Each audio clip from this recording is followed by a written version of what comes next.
Suicide of the West, an essay on the meaning and destiny of liberalism by James Burnham.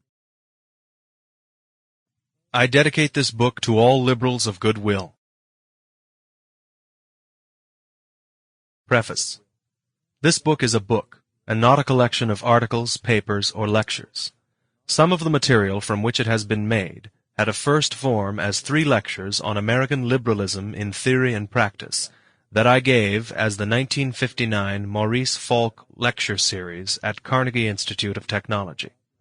Considerably transmuted and grown during 4 intervening years, there next emerged a set of papers on liberalism as the ideology of Western suicide, that for 6 evenings at Princeton, early in 1963, suffered the slings and arrows of a Christian gauze seminar in criticism. So, in the 3rd generation, this book.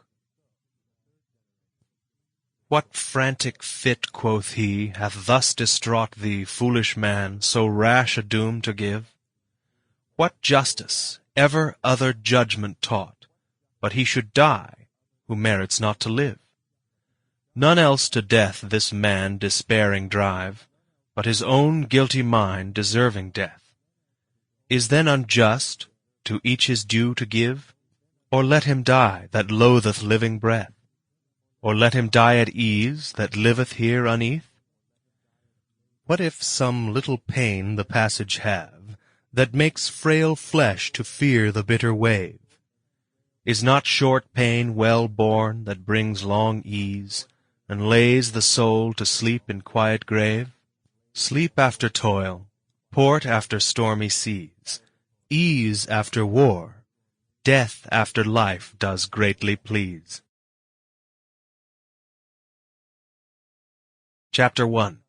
The Contraction of the West. While working on this book one morning, I happened to come across, lingering on a remote shelf, an historical atlas left over from my school days long, long ago. I drew it out and began idly turning the pages, for no particular reason, other than to seize an occasion, as a writer will, to escape for a moment from the lonely discipline of his craft. We Americans don't go in much for geography, but I suppose nearly everyone has seen some sort of historical atlas somewhere along the educational line. This was an old-timer published in 1921, but carried through only to 1914.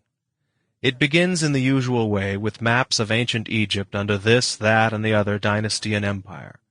There is Syria in 720 B.C. under Sargon II, and in 640 B.C. under Sample complete. Ready to continue?